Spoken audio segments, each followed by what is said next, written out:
everybody. This is Alan Feldman from the Laguna Woods Democratic Club.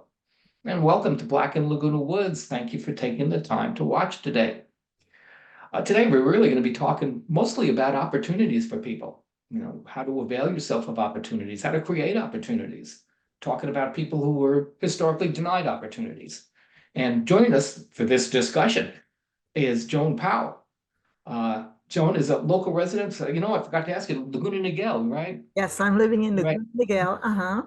Laguna Niguel. She is the president of the Orange County chapter of the National Council of Negro Women. She is also on the board of directors of the National Council of Negro Women as a member at large. Correct. So first off, Joan, thank you so much for taking your time to be with us today.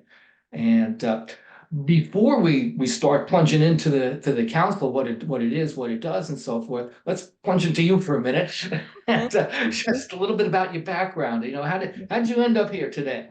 Okay. And I thank you for allowing me to come on and represent not only the National Council of Negro Women, but possibly some other organizations that I've been involved in the beautiful, I always say the beautiful Orange County, California community. I am originally from the East Coast. I grew up in the Philadelphia area in a little college town called Westchester, Pennsylvania. I have 5 other siblings, and I became an advocate, a social advocate, ever since Martin Luther King. My father was an advocate, and my mother was an advocate. And basically, I just followed their path throughout life. The death of Martin Luther King, it really inspired me to do a lot more. So in high school, in college, I became very, well versed in what it is for civil rights, human rights, and health rights. I'm a graduate of Penn State University, the Nittany country, and I stayed in Pennsylvania a couple of years after my graduation. I was a social work major, so I just love being around people and their social issues and their social needs. But financially, I wasn't making enough money, so then I switched to the banking industry.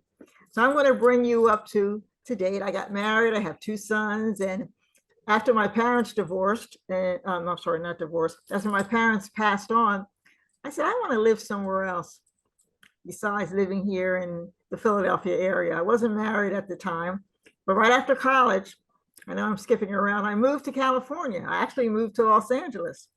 I had some roommates from college, and once again, I was more a little party animal there. I was just having some fun and so on.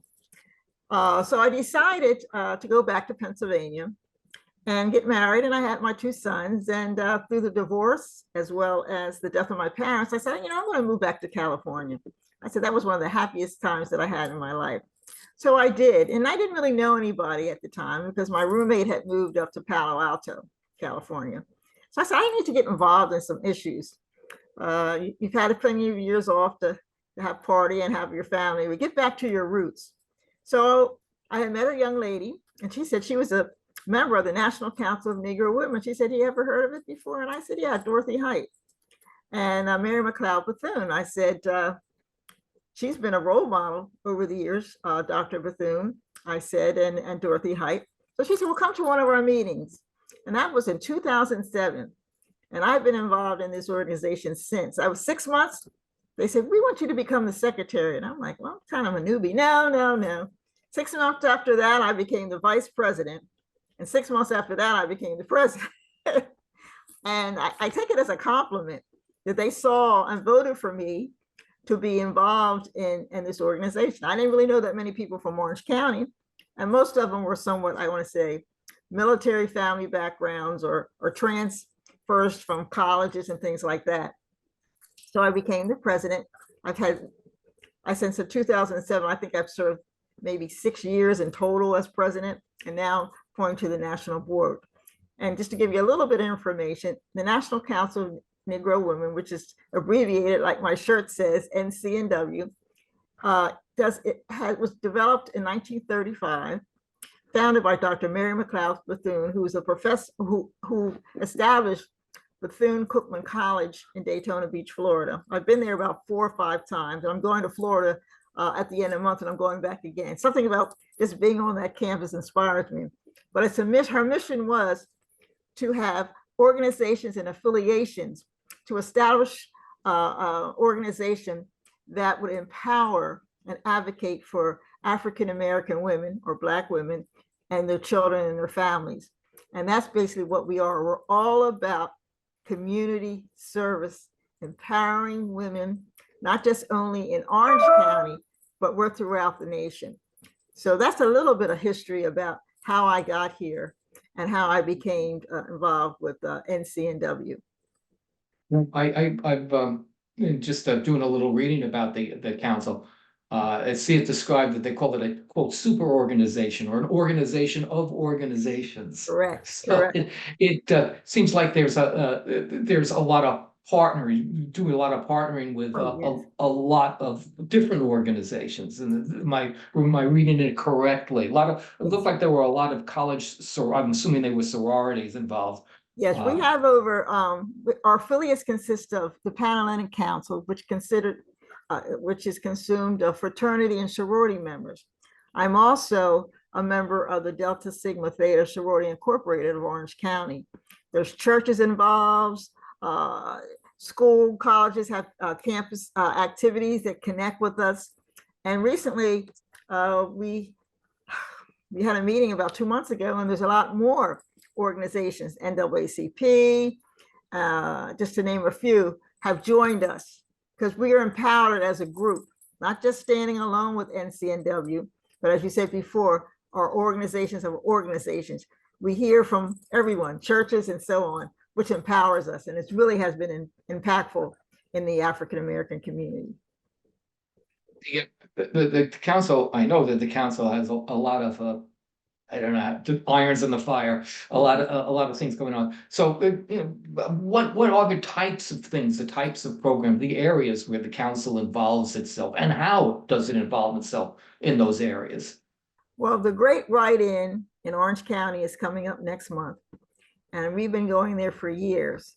And our position this time to advocate for is the freedom to learn, because in some states and some areas in Orange County, they don't want to hear about what happened in the past in reference to certain minority groups.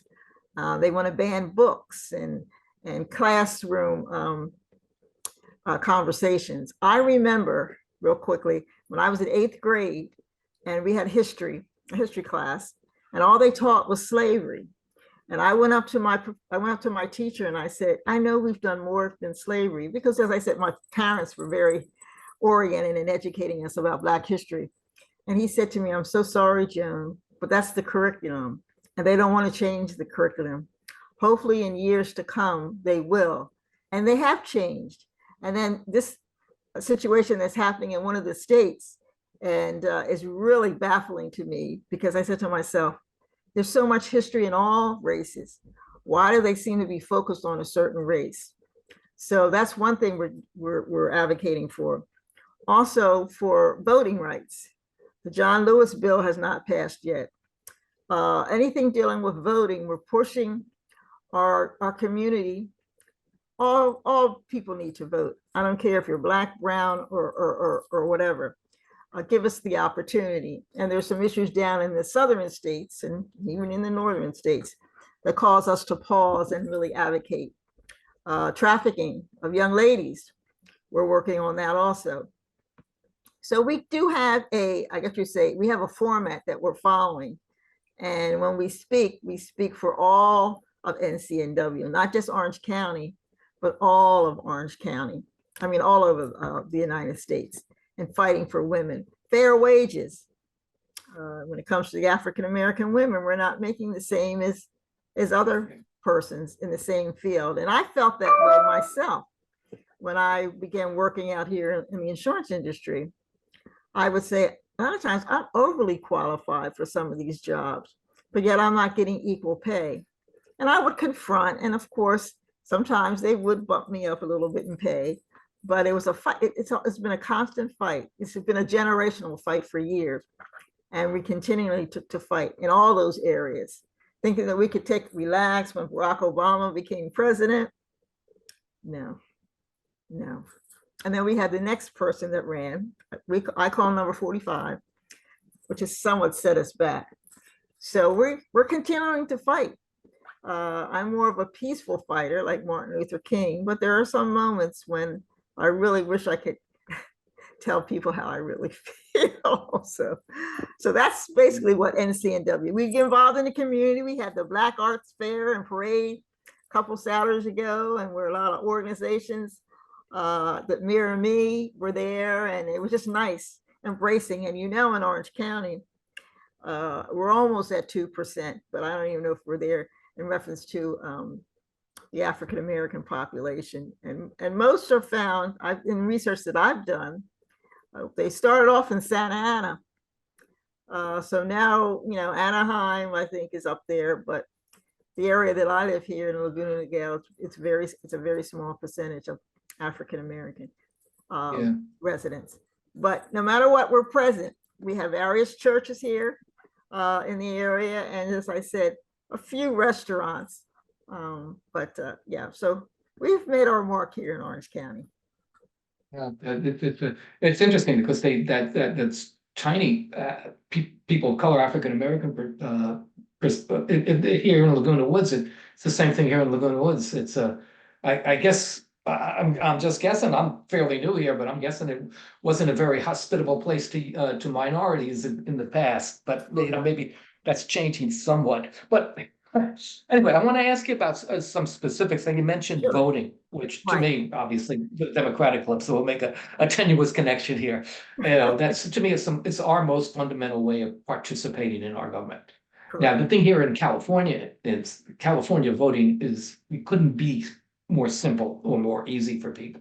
But that's not the case other places. We know that. So what are the kinds of things specifically that the council would do to get people out to vote? I mean, even here in Orange County, where there are no legal impediments to people voting, and also opposed to other states where there are legal impediments to people voting. What are the kind of programs that the council would be involved in? Yeah, in Los Angeles we have our council house, and on the 1st of March, it's going to be used as a voting poll place for people to come in.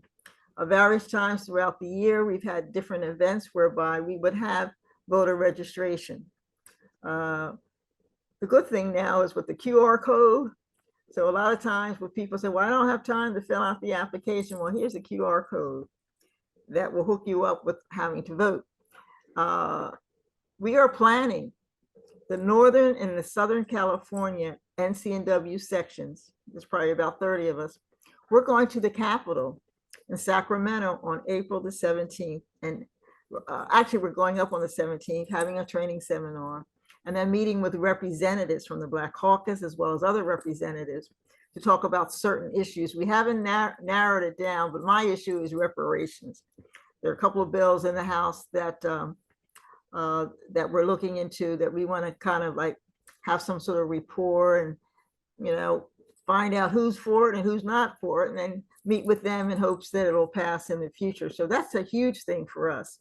This is the first time it was ever done. When we have different events in Orange County, be it the Black History Fair or a church event, we're always establishing the fact that it's important, you must register and you must vote. And even with the connection with my sorority, as I said, we also are initiating, and a lot of other organizations of the African community or whatever activities they have, they're usually associated with voting. The Zoom. Recently we had, I think it was last year, we had various representatives from different voting registrar's office, Orange County, the LA office, and then we would invite our members as well as outside guests to come and listen on how to vote, where to vote, what do you do when you get your ballot, and the entire process of voting. Our biggest concern is the young people. I even have I have sons that are in their 30s. And one just recently said, Mom, you're going to have to do something to motivate the young people because they're just not motivated. And I said, yeah, do you have any ideas? And I hate to say it, he said, you need younger people to be president. That's what he was saying. I said, but there's wisdom in these longevity of the years. But still, Mom, we can't, sometimes we don't want to relate. We can't really relate. I said, but you have to vote either. You have to vote, not just for the president, the vice president, but other members, congressmen and, you know, your state representatives and so on. I said, and just don't be checking off a box. You have the internet, go on that and see where their positions are. So that's our big thing for the next year until the elections, to get people out to vote. Owner And education. I'm sorry. Yeah. No, go ahead. I'm sorry. We are NCNW. We say we are the essence of women, Black women especially. And we are very powerful in getting people of our color out to vote. I'm going to a retreat next weekend in DC. And that's mainly, we're planning on how we're going to focus on getting our people out to vote, different ways, different strategies and things like that. But that's the number one for right now, is basically getting our population out to vote, because it does make a difference in the results. No, it really, you know, we saw that in 2016. There were a lot of people who decided to sit it out, and we saw it happen. So, you know, now we have our particular point of view, so we don't want that to happen again. Right. But I don't really think there's, I'm sorry, one thing, I don't think there's a real issue here in Orange County. I don't want to say because we're well educated or whatever, but a lot of our people will vote. I don't know. I have never looked at the statistics to see the population and the actual number of voters for, I don't know if those, they're probably out there. I just don't know where they are that actually vote. Yeah. Yeah, it's that's true. And one of the other things that you mentioned that I'd like to ask you about is you talked about before. You talked about you work in anti-trafficking, you know, programs and just I also, you know, like what do you consider trafficking to? People have all sorts of different definitions about what trafficking is. So what do you consider trafficking, and what are the kinds of things that you try to do to, you know, to prevent it, to help people who are in that situation? Well, it's awareness, as you say, because some people don't understand what some people actually think it's traffic, you know?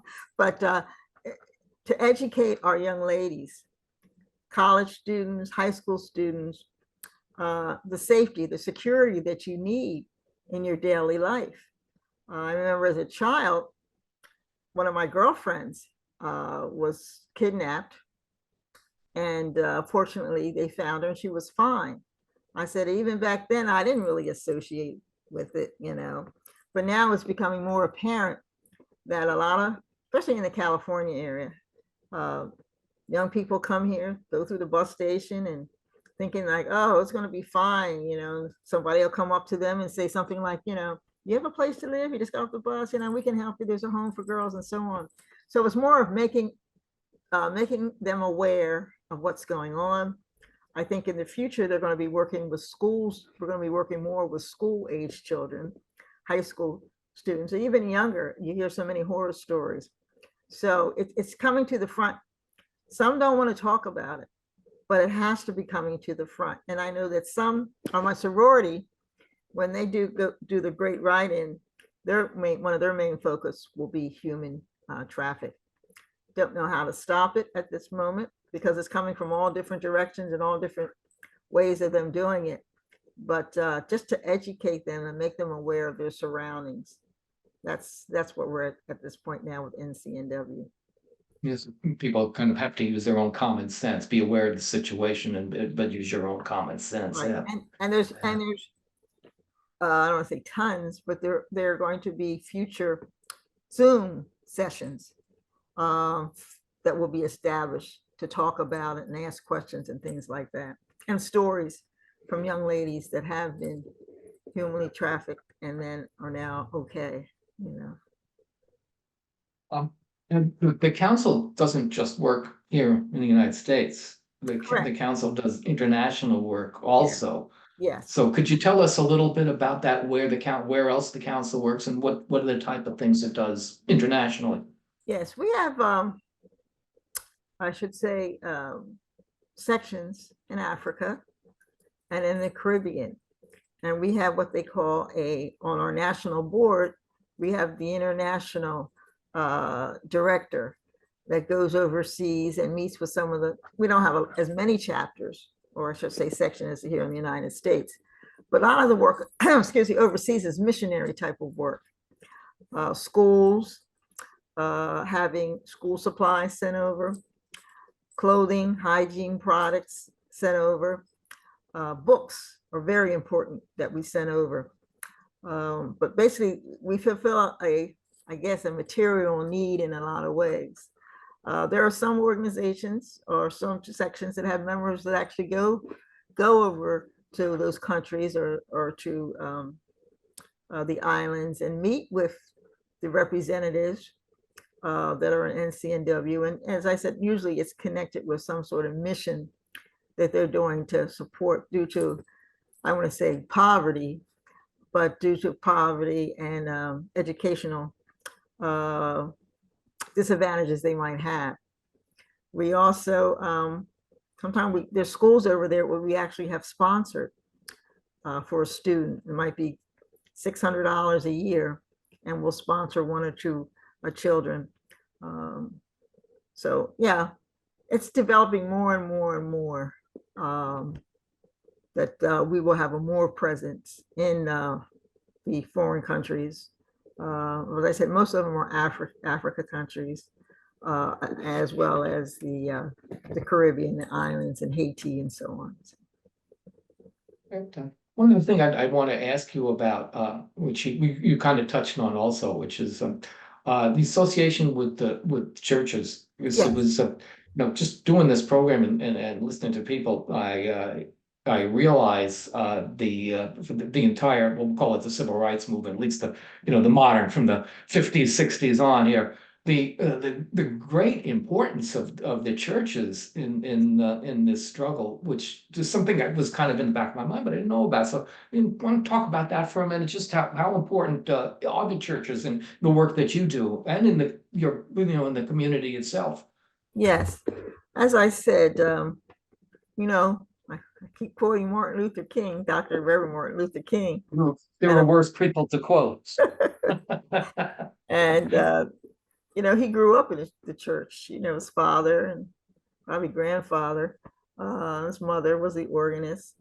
And it's just basically, I think that movement really took an effect on our population. Back, I remember in the 60s, and even now, most of what makes me smile sometimes, the new senator in Atlanta, I forget his name real quick, but Warnock, yeah. And he came. He was up in California several months ago. He went to Second Baptist Church. He's good friends with Pastor Pitts, and it was a packed house, of course. But the establishment, and that's been our roots as African American people. We've been called Negroes and so on. But our roots have always been in the church. Anytime we wanted to advocate for something, it was always the pastors and always the churches that were our meeting places, as well as a lot of times our spokespersons. Now, we do have 3 or 4 churches in here in Orange County that the pastors are very vocal in issues involving our people. So NCNW, the members, most of them are spread out throughout the churches. So we do have a presence there, and we do have a voice. And usually people will say to you when they meet you, what church you go to? It's not like where you live, it's what church you go to. Now, myself, I must admit, I go all the way into Los Angeles because there's a pastor, I don't know if you heard of him, Bishop Charles Blake. And he's established Save Our, that's what inspired me to go to his church, was all of the missionary type work he had done over the years. He's retired now. Save Africa's Children, that just really brought to my attention, because I've been to Africa several times on missionary work, which really helped motivated me in being the president. I would say that we have to have something to do with the international population, not just here in the United States. But the churches have been a foundation for meeting places to talk about what we're going to do in the future, for voting places for people to register to vote, But if you go back to the history of Dr. Mary McLeod Bethune, she started off as a missionary. And NCNW is based on Christian principles. We always have a prayer before our meeting and after our meeting. So not to say you can't join us if you're not a Christian, but some very powerful women have become ministers throughout the year and are members of the National Council of Negro Women. And that's huge. That's very huge. Yeah. And this is, we're almost out of time. I can give you 2 minutes. No, But what do you get? What does this kind of work bring to you? You know, you help a lot of people, but what does it bring to you too? There must be some kind of satisfaction involved in this. Yes. I've always had I want to say a Jesus heart. I always felt compassion, even as a child. I would befriend people that other people wouldn't befriend because I just say it's all about love and giving back. And so that's what I get out of NCNW. We're doing some work with the homeless, or say the displaced people. We have what we call Saving Our Sisters, whereby we collect hygiene products and other products and give to the community. So to me, it's all about my mission on life is to be the hands of God. I'm very spiritual, and that's what I get out of being NCNW. It's a lot of work being a president. It's not always fun, but my main purpose is to do it. It's just the joy that I get when I can put a smile on someone's face, or just be around someone for a day that might make a difference in their life. Well, listen, we are out of time. I want to thank you so much for being here today. And not only for being here today, I want to thank you for the work that you're doing. Well, thank you. Striving to make the world a better place. We all decry the world's problems, but not all of us do something about it. Yes. So Joan Powell, thank you again very much again. And you are a fabulous representative for the National Council of Negro Women. And thank you so much for being here today. Thank you for the work that you do. And I thank you all. Thank you. Thank you.